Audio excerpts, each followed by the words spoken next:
গত এক দশকে উত্তর কোরিয়ার নেতা কিম জং উন নিজ দেশের জনগণের ওপর আরও কঠোর দমননীতি চালু করেছেন।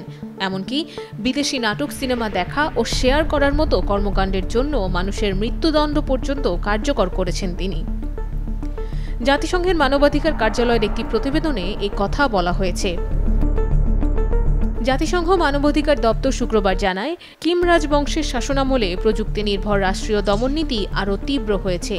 গত 7 দশক ধরে তারা পরম ক্ষমতায় শাসন চালিয়ে আসছে এবং এর ফলে জনগণ দীর্ঘ ভোগান্তি, দমন এবং ভয়ের মধ্যে দিন কাটাচ্ছে। বসুন্ধরা ডায়াপেন্ট এখন আরও উন্নত। এই hot air through top sheet দ্রুত শোষণ করে সোনামণিকে দেয় কোমল অনুভূতি।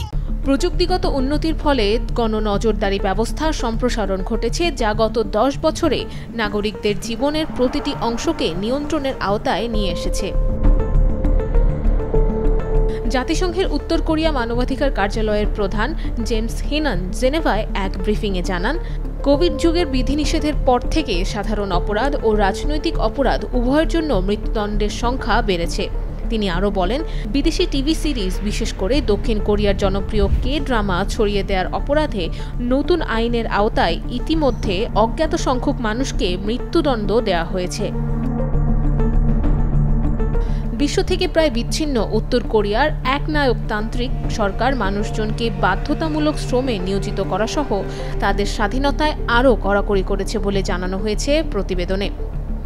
জাতিসংঘের মানবাধিকার বিষয়ক হাই কমিশনার ফলকার টুর্ক বলেছেন, এই পরিস্থিতি চলতে থাকলে উত্তর কোরীয়রা আগের চেয়ে আরও বেশি দুর্ভোগ, নির্মম নিপীড়ন এবং আতঙ্কের শিকার হবে। Nusrat Ananya, Daily Sun.